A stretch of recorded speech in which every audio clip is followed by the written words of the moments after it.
नमस्कार, मैं पुष्पांजलि आप सभी दर्शकों का केवी स्टूडियो के कार्यक्रम कहता बेगूसराय बढ़ता बेगूसराय में हार्दिक अभिनंदन करती हूँ, स्वागत करती हूँ। आज हमारे बीच एक ऐसे व्यक्तित्व मौजूद है जिनका छात्र जीवन से ही सामाजिक, राजनीतिक और साहित्यिक सरोकार रहा है। ये सामाजिक कुरीतियों को अपनी कविता के माध्यम से आम जन तक पहुँचाते हैं। तो आइए मिलते हैं रामानुज शर्मा जी से और सुनते हैं इनकी कहानी, इनकी जुबानी। सर, हमारे केवी स्टूडियो में आपका बहुत बहुत स्वागत है। मैं और हमारे दर्शक आपके पैतृक गांव और आपके बारे में जानना चाहेंगे।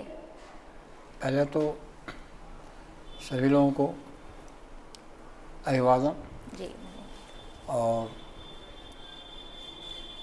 जहाँ तक गांव का सवाल है, गांव तो गांव है और वह गांव भुलाया नहीं जाता है।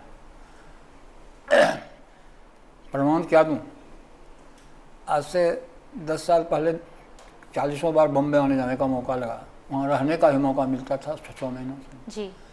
तो एक 3-4 लाइन की तुकबंदी है गांव के बारे में कि मैं तो रहता हूँ मुंबई शहर में, मगर मेरा दिल तो लगा वहीं गांव में, मेरा दिल तो लगा वहीं गांव में। मैं तो रहता हूँ मुंबई शहर में, मगर मेरा दिल तो लगा वहीं गांव में, मेरा दिल तो लगा वहीं गांव में। जहाँ बचपन के छोटपन भुला न पाऊँ, जहाँ बचपन का छोटपन भुला न पाऊँ, मेरा दिल तो लगा वहीं गांव में, मेरा दिल तो लगा वहीं गांव में। और जहाँ मुर्की में भोरकी के जारा लगे, किसान लोग मुर्की बनाते हैं खेत में, जी जी। रात भर रहते हैं जारा बरसात घर में जी। तो जहाँ मुर्की में भोरकी के जारा लगे, आम महुआ के खुशबू से जी मन भरे। और जहाँ मुर्की में भोरकी के जारा लगे, आम महुआ के खुशबू से जी मन भरे। जहाँ गंजी मैली और लुंगी फटी, न चप्पल न जूता पाँव में, मेरा दिल तो लगा वहीं गाँव में, मेरा दिल तो लगा वहीं गाँव में।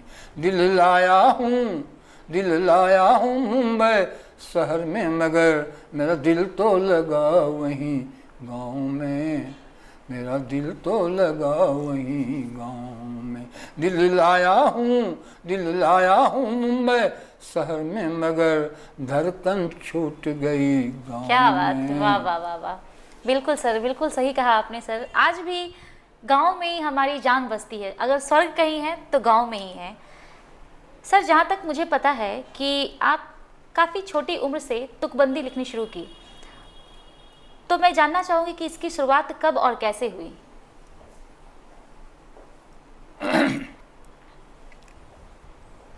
तुकबंदी हो या गद्यबंदी हो, जी, ये सब तो विचार आदान प्रदान का ही एक सिलसिला है। जी बिल्कुल, जरिया है। जहाँ तक तुक बनाने का सवाल है, ये तो सुनते हैं कि कुछ प्राकृतिक देन भी होती है पता नहीं।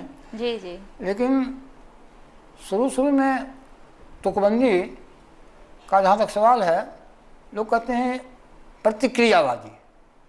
क्रिया होती है तो प्रतिक्रिया होती है, जी। क्रिया होती है तो प्रतिक्रिया होती है। तो बचपन में ही जब हम दूसरे तीसरे में ही पढ़ते थे तो कुछ इस ढंग का कोई एक्शन, जो गलत एक्शन कहिए, मतलब लोगों का कोई व्यवहार हो, चाहे टीचर ही क्यों नहीं हो, जी। तो उसमें कुछ उनके एब्सेंट में ही, उनके सामने तो राज नहीं कर सकते थे, लेकिन कुछ तुक बनाने का मतलब जो शब्द को मैं यहाँ बोल भी नहीं सकता हूँ, मतलब कुछ इस ढंग का प्रवृत्ति का जन्म हुआ। जी। लेकिन उसके बाद 16 वर्ष की अवस्था में, वो तो अब तीसरा प्रश्न आपका था जी, तो जब हम थे, हमको जो याद है कि हम इस समय 1962 में 8वां में पढ़ रहा था जी। तो वहाँ चाइना के साथ हमारा जो हुआ था देश का, उसमें हम मतलब कुछ तुकबंदी बनाए थे कि बन के चेकिंग जैबे पैकिंग ओकरा ऊपर गिरेबे बम, ऐसे ऐसे कर करके कुछ मतलब राष्ट्रवादी बुजगार होता है, राष्ट्र के हित में होता है, तो मतलब हुआ था। और उसके बाद धीरे धीरे मतलब जहाँ तहाँ कुछ कविताएं करते थे। रिएक्शन व्यक्त करने के क्रम में गद्य में नहीं करके पद्य में ही कर लिया। जी सर, आपकी एक पुस्तक प्रकाशित हुई थी भींगे पल, तो इसमें मुख्यतः किस प्रकार की रचनाएं हैं, और मैं चाहूंगी कि आप इसकी कुछ रचनाएं हमारे दर्शकों को सुनाएं। रियल में भींगे पल के अंदर 46 कविताएं हैं जी, और उसकी अंतिम कविता है, उसका शीर्षक खास है भींगे पल, संकलन है। इसमें 48-46 कविताएं हैं, लेकिन भींगे पल उसकी अंतिम प्रबंधात्मक कविता है जी, काव्य संरचना है। और करीब 19 पेज में हमको इस बुक में आया है ये जी, और इसमें एक मजदूर जो है और एक किसान, जी, दोनों के बीच क्या संबंध होता है गाँव में, जी, क्या फिरका परस्ती होती है, दोनों में अच्छा बुरा होता है और इसका क्या नतीजा दोनों को भुगतना पड़ता है, इसका पूरा वर्णन उस अंतिम कविता में है जी। यूँ इसमें मैं किसानों के बारे में, मजदूर के बारे में, युवाओं के बारे में, गांव के बारे में कई 40 कविताएं हैं जी। और कहिए तो मैं एक दो कविता इसमें बिल्कुल सुनाऊं। सर, बिल्कुल, मैं चाहूँगी, स्वागत है। हाँ, तो एक रचना है, इसका शीर्षक है पहचान। जी, इसको हम सैकड़ों बार मंच पर गाए और एक बार आज से सर यहाँ देख के इमरजेंसी के दौरान कॉलेज स्कूल में एक बहुत बड़ी सभा हुई थी, उसमें हमको मौका मिला था। हमको लगता है कि 50,000 से मिनिमम लोग होंगे ही, मतलब पूरा आसाम रोड ये भरा भरा हुआ, और उसमें चैटरिंग को मिला था, हमको कभी नहीं मिला जी, अभी भी नहीं मिलता है, लेकिन उस दिन जी, और इसका शीर्षक है पहचान। जी, कौन दुश्मन देश का पहचानना होगा, कौन दुश्मन देश का पहचानना होगा, कुछ उस पार सीमा के, कुछ इस पार सीमा के, हमारे शत्रु हैं दोनों, हमें यह जानना होगा, कौन दुश्मन देश का पहचानना होगा। उत्तर चीन चिल्लाता, पश्चिम पाक पगलाता, तो हम निश्चिंत रह सकते हो तैनात सीमा पर, मगर महंगी बेकारी भुखमरी विकराल चलती है, कमीशन पर कमीशन की जांच पड़ताल चलती है, इधर सरकार के खाते में है कुछ और ही लिखा, उधर ठेकेदार का अपना अलग हिसाब वाह, है। बहुत सुंदर। इसी पर हमको मिला। जी, जी, बहुत सुंदर। ये अपने देश के ही लोग अपने देश के दुश्मन, दशा अपनी बना बैठे, बनाकर देश को निर्धन, कुछ गद्दार बन बैठा व्यवस्था का पहनकर खोल, बने तो हिंद भर को बेच ले वह कौड़ियों के मोल। दरअसल द्रोही भीतर से, बना पर नेता बाहर से, सजा अपने महल चकमक, हीरा मोती जवाहर से, हमारे देश भारत को, हमारे प्राण भारत को, शहीदों की शहादत पर हुए आज़ाद भारत को। तो सत्ता की पकड़ कुर्सी, तो सत्ता की पकड़ कुर्सी, इसे दुश्मन समझ बैठा, उसे दुश्मन समझ लेना हमारा एक निर्णय है, मुझे भी मानना होगा, तुझे भी मानना होगा, कौन दुश्मन देश का पहचानना होगा। क्या बात है, वाह, बहुत सुंदर सर। सत्य और झूठ का शीर्षक है। जैसे कुछ रख देते हैं तो उसको आलेख कहते हैं आप लोग जी, और फिर उसका पर बहस चलता है। तो आलेख में हम 4 लाइन रखे हैं। सत्य सदा प्रशंसित, निंदित झूठ सदा से जग में, सत्य भले चादर बनकर हो, झूठ निहित रग रग में। वाह, जिस पर हो प्रासाद खड़ा, लिए पाप अंबर में, और उस पर खुदा सत्य सुंदर है, सुंदर सुंदर अक्षर में। क्या बात है, बहुत सुंदर। आलेख।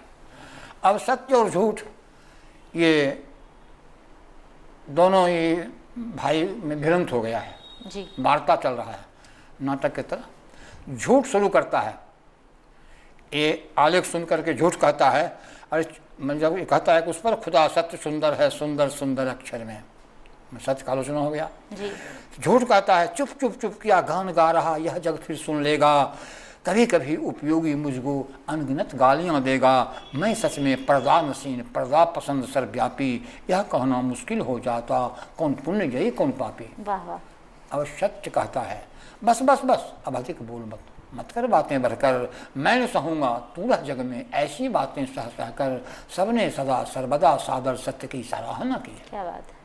अनुप्रास, सबने सदा सर्वदा सादर सत्य की सराहना की है, सदा सत्य को ईश्वर का पूजा आराधना की है।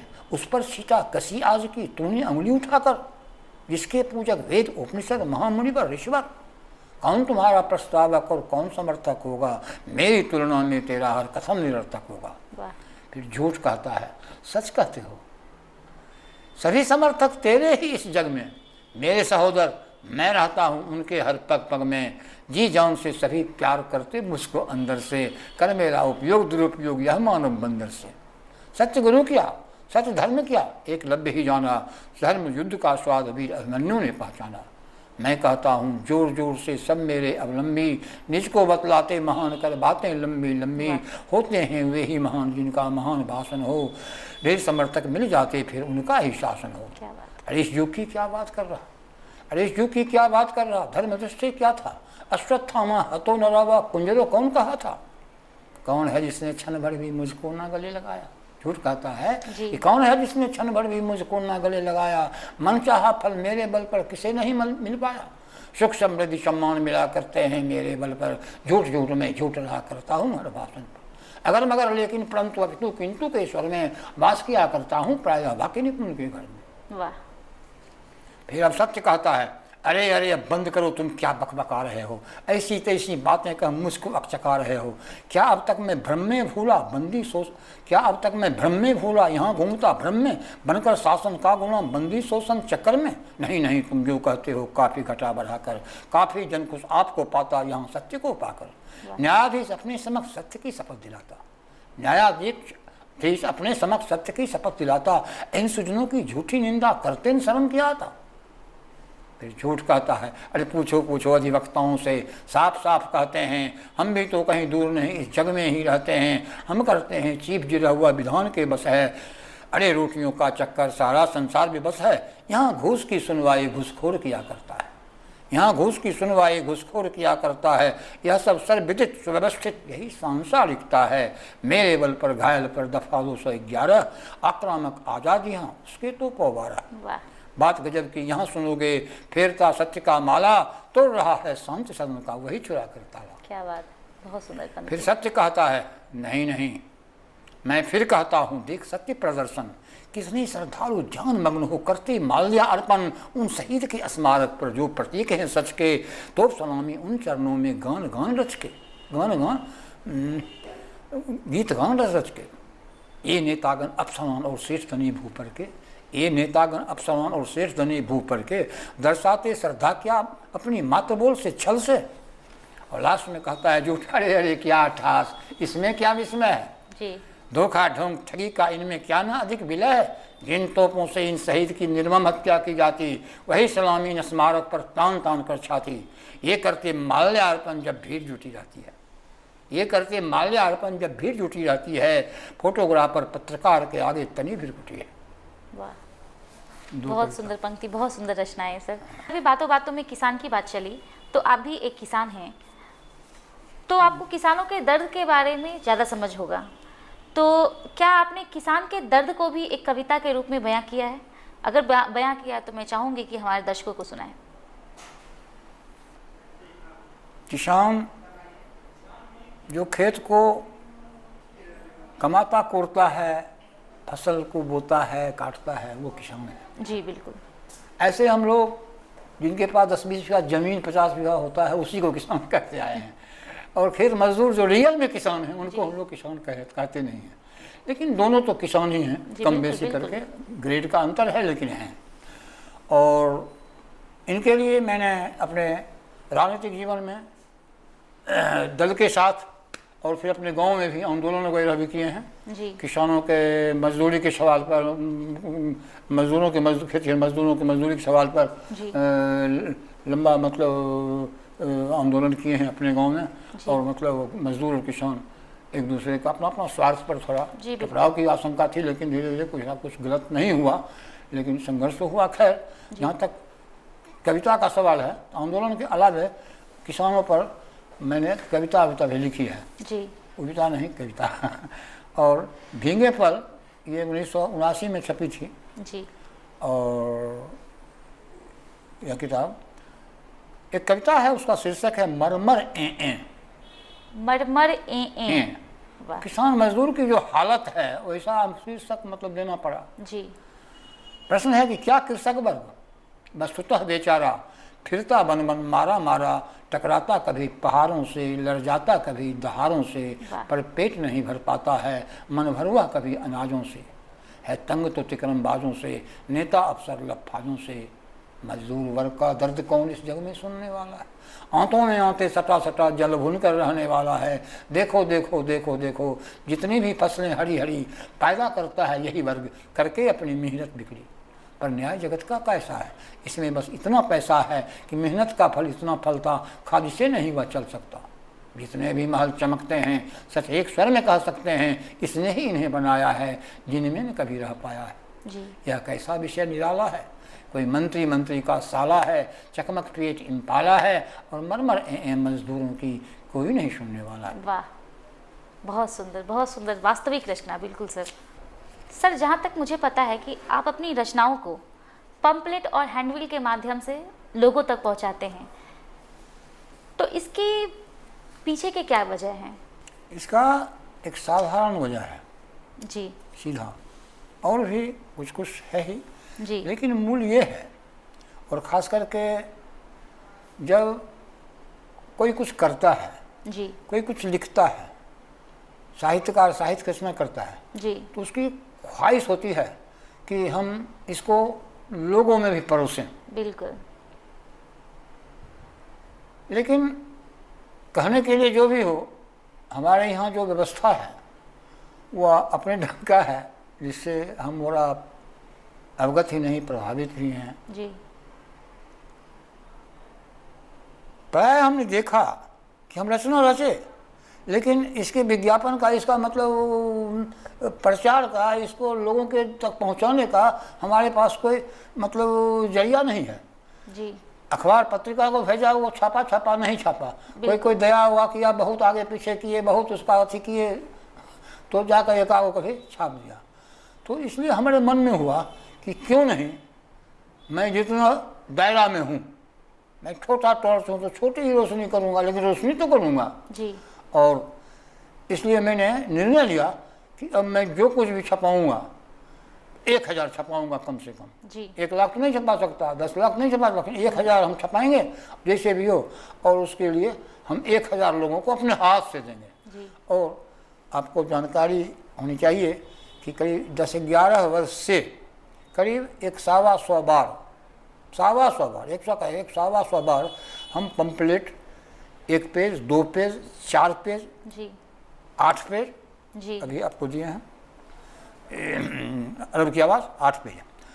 तो इसका मतलब छपा करके प्रेस में अपने खर्चा से, जी, और अपना खर्चा मतलब लोगों से, इसके लिए हम चंदा कभी नहीं मांगते हैं। जी, जी, देने के लिए कुछ हमारे मित्र लोग, बहुत लोग तैयार रहते हैं, लेकिन हम नहीं लेते हैं, क्योंकि मेरा 2 लड़का है और दोनों सर्विस करता है, जी, और वो हमको पैसा देता है, पॉकेट खर्चा के लिए देता है, और यह कह के भी देता है। सपोर्ट करते हैं। जैसे किताब हम छपाए शुरू में, जी, गांधी की लाठी, और ये अंग्रेजी है, 250 पोएम्स है उसमें, ए गार्डन ऑफ पोएम्स, उसमें करीब 65,000 रुपया हमको लगा था। तो हमको एक मित्र और एक अपना लड़का हमको दिया। इसमें क्यों लोगों से मांगे? जी, जी, बिल्कुल। लेकिन छपवाने बांटने पंपलेट का हमारा एक ही बाध्यता हमारी थी कि ये प्रेस वाले जो हैं नहीं करते। दूसरा, इस सिलसिला में मैं कुछ अंदरूनी साहित्यकारों के बारे में भी रखना चाहूँगा। जी, कि जो देखते होंगे, जैसे आल जाल होता है ना, हाट बाजार पर बड़ौत गाय खरीद बिक्री में जो होता है, दलाली जी, क्याली, बिल्कुल, वो बिल्कुल। साहित्य जगत में घुस गया है। जी, और हमारे जितने भी बढ़िया बढ़िया ढंग के मतलब कविता करने वाले भी लोग हैं, जी, आदमी तो अच्छे होंगे ही, जी, लेकिन उनका इस ढंग सेटिंग फेटिंग रहता है कि हमारा कविता छपना चाहिए।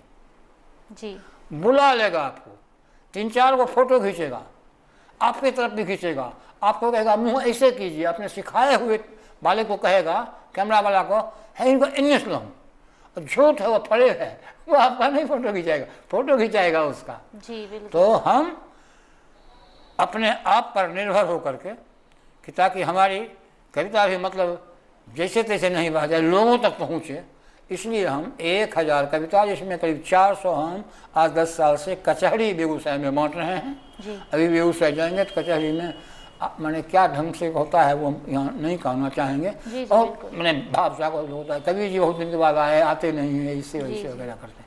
और 500-600 रोड पर चल करके परिचित अपरिचित अनपढ़ भी होता है, कहता है हम नहीं पढ़ते हैं, कहता है बेटा पढ़ता है तो हम लेते जाइए, क्योंकि उसके हित की बात हम लिखे हैं। जी।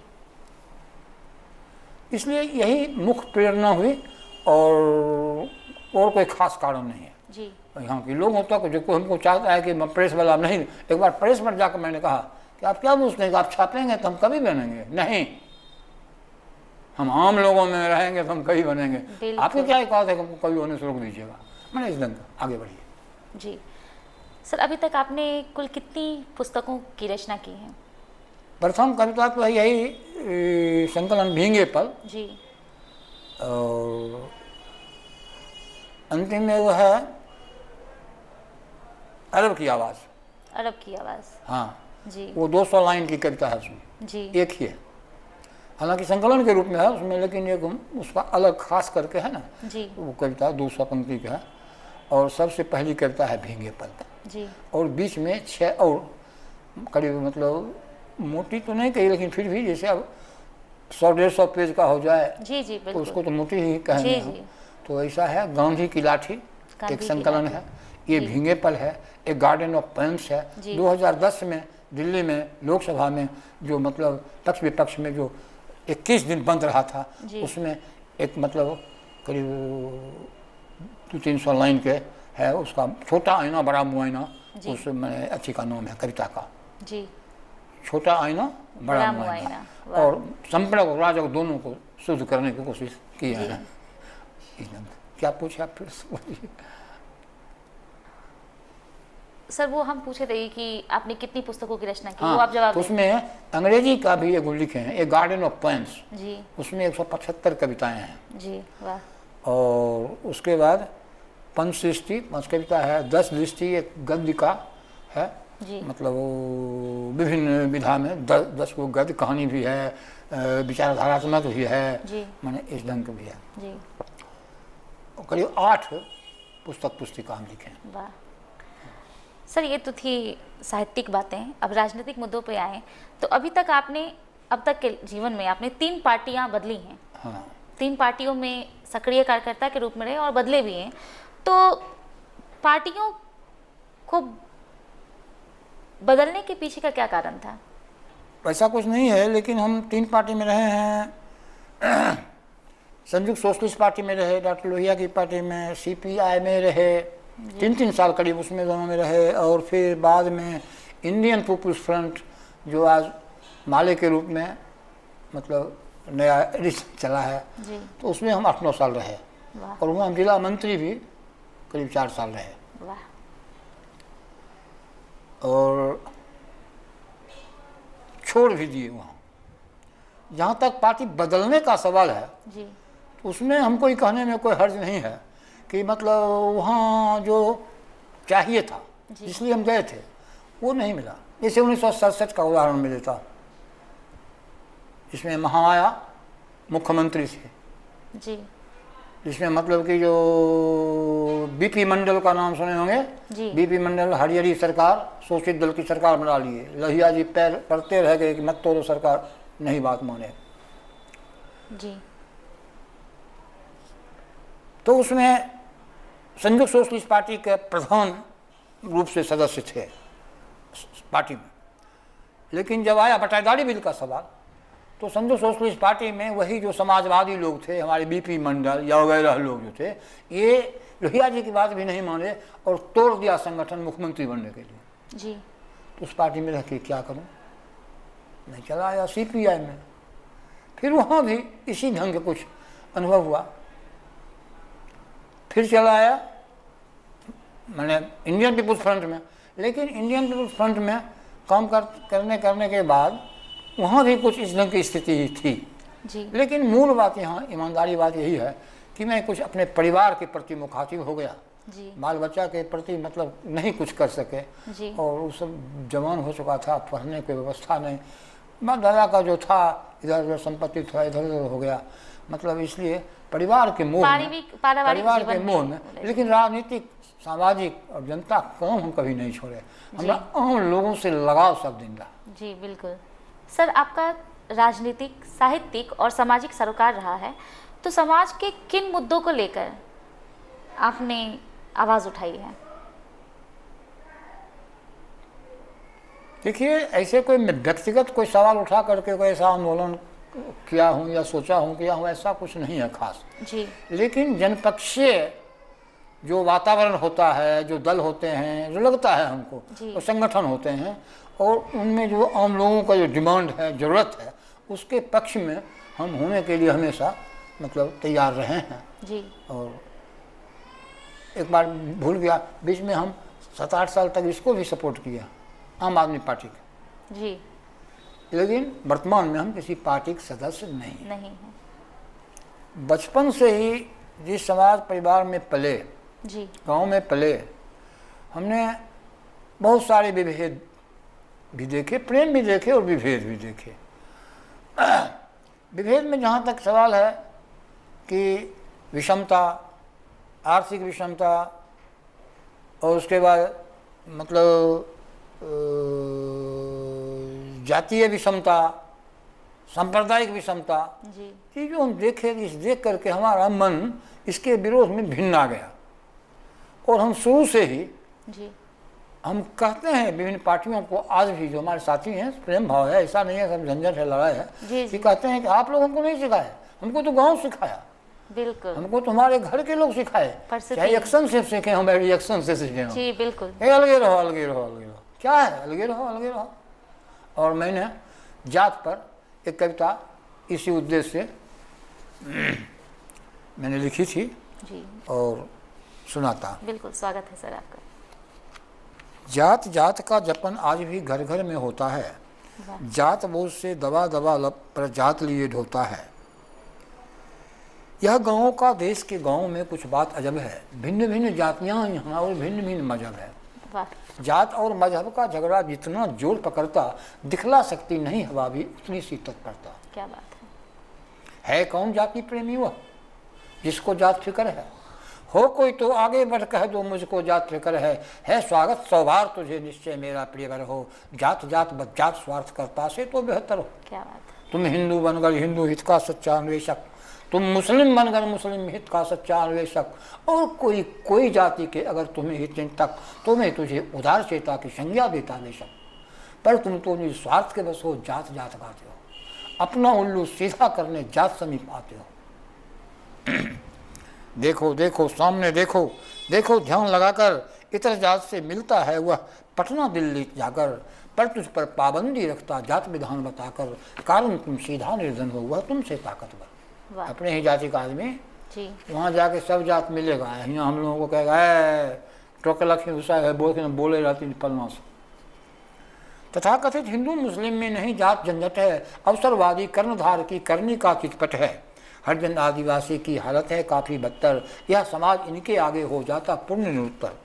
गरीब ग्वाला कंधा पर अब भी बहंगी ढोता है, गरीब ग्वाला कंधा पर अब भी बहंगी ढोता है, माता घर घर दही बेचती भूखा बच्चा रोता है, जो ग्वाला लखपति घूमता है केवल कारों में, बहंगी वाला हो सकता क्या उसके रिश्तेदारों में। क्या बात है, बहुत सुंदर। भूमिहीन भूमिहार भूमि का हार नहीं पहना है, भूमिहीन भूमिहार भूमि का हार नहीं पहना है, भूमिहीन को भूमिहीनों के बीच सटा रहना है, भूमिपति मालिक होता और भूमिहीन नौकर है, क्या जाति पर उसी जात की नहीं एक ठोकर है। क्या बात है, बहुत सुंदर।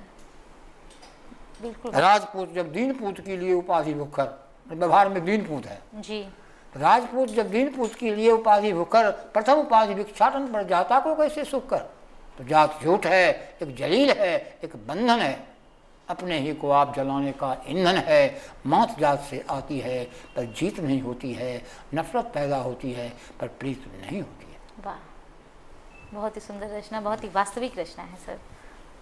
सर मैं चाहूंगी कि अपनी कोई एक और रचना हमारे दर्शकों को सुनाएं। मैं एक रिसेंट रचना है जी कविता 2 पेज में है, इतनी बड़ी है, जी और इसी को मैं लास्ट में सुनाता हूँ। जी। इसका शीर्षक है पूंजीवाद का सबसे बड़ा एजेंट चीन है। गौर से सुनिएगा, भारत भी है। समता की दृष्टि से उत्पादन और वितरण प्रणाली प्रथमतः समीचीन। हम जो यहाँ बोलते हैं तो वहाँ लिखाएगा ना, समता की दृष्टि से उत्पादन और वितरण प्रणाली प्रथमतः समीचीन, इस तुलना की तुला पर पूंजीवाद का सबसे बड़ा एजेंट है चीन। वाह। एक कदम और भी आगे, मार्क्सवाद के प्रति धोखेबाज।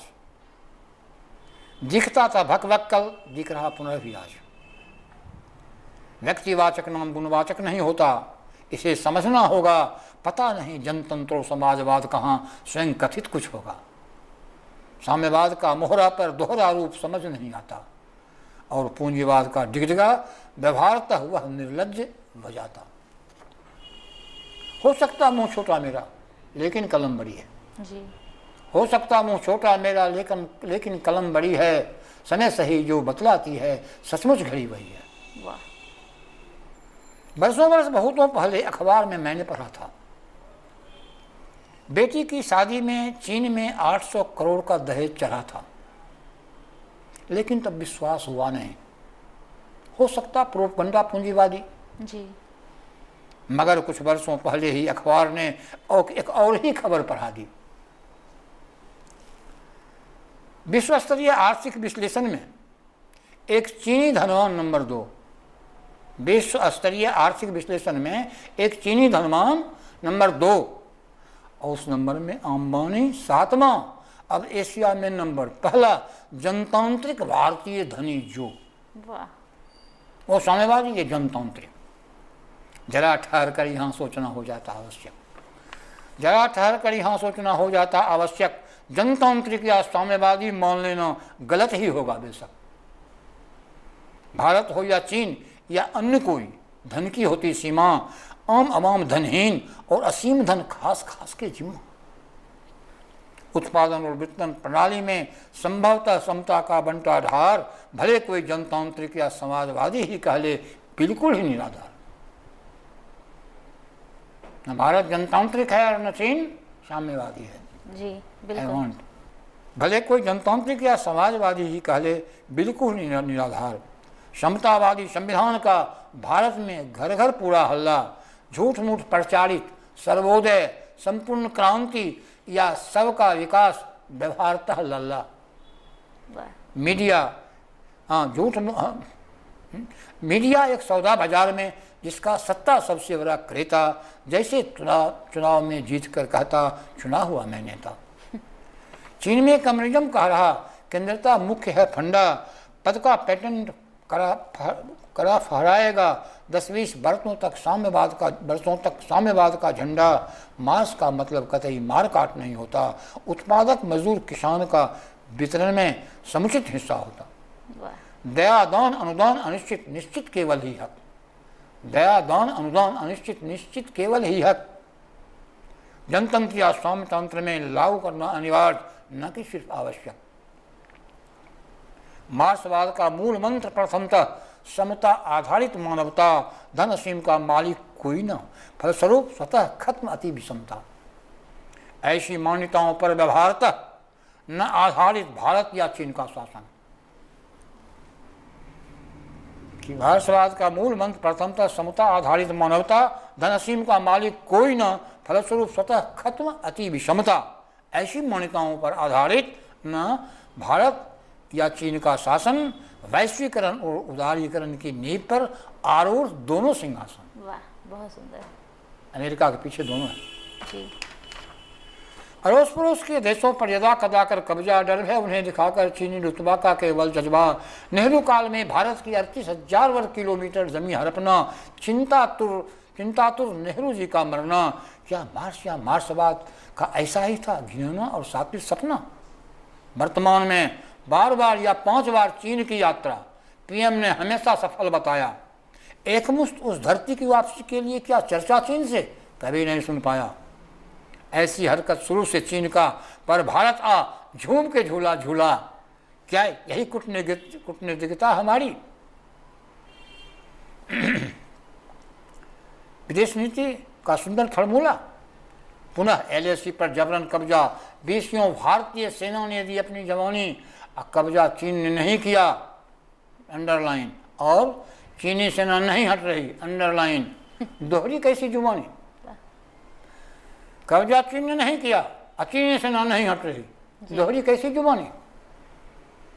सरकार कहती अगर आमजन और विपक्ष जानना चाहते सच, सीमा के मद में सरकार कहती अभी बताने का वक्त नहीं, बाद में बतलाऊंगी हर कुछ संसद में। सेना तो सरहद की हिफाजत करती ही रहती है, विश्व शहीद का शहीद स्थल क्या हुआ चीनियों की धरती है? दखले ने किया, 20 गाँव मारा गया, क्या हुआ चीनियों की धरती थी? आज अचानक चीन विस्तारवादी दिख जरूर जाता है, मगर धोखा का इतिहास चीन का नेता इतिहास से सीख नहीं पाता है। सभ्यता और संस्कृति का उत्तरोत्तर विकास परिवर्तन की सतत प्रक्रिया है।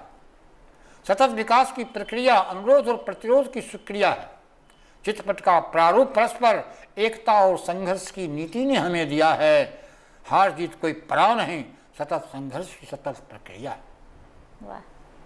पूंजीवाद के अंदर भी आपसी चितपट, दाव पेंच और गुटबंदी, कभी उड़ान गगन में भरता, कभी धरती पर छा जाती मंदी। क्या बात है। धोखेबाज चीन आज मार्क्सवाद के कठघरे में साफ खड़ा है। साम्यवादियों की नज़रों में अविश्वास की जननी चीन पूंजीवाद का एजेंट बना है।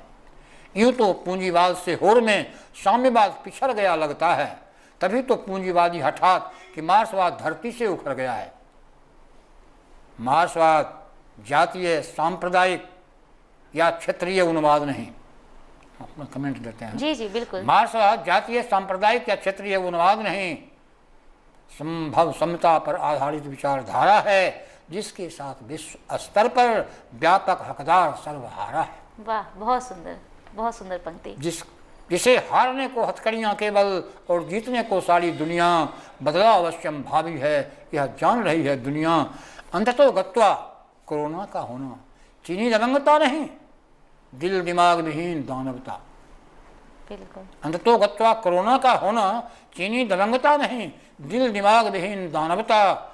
जहाँ न जनवाद न समाजवाद, बदनुमा बेहत्तर, बदबूदार बदतर और विवेकहीन कोई सत्ता। वाह वाह, बहुत सुंदर सर, बहुत ही वास्तविक कविता है आपकी। रामानुज शर्मा की रचना पूंजीवाद का सबसे बड़ा एजेंट चीन है, जो एक वास्तविक रचना है इनकी। इसे देखने के लिए और इस साक्षात्कार को देखने के लिए हमारे YouTube channel stars of Begusarai को लाइक करें, शेयर करें और कमेंट करें। रामानुज सर, हमारे केवी स्टूडियो में अपना बहुमूल्य समय देने के लिए बहुत बहुत धन्यवाद। धन्यवाद।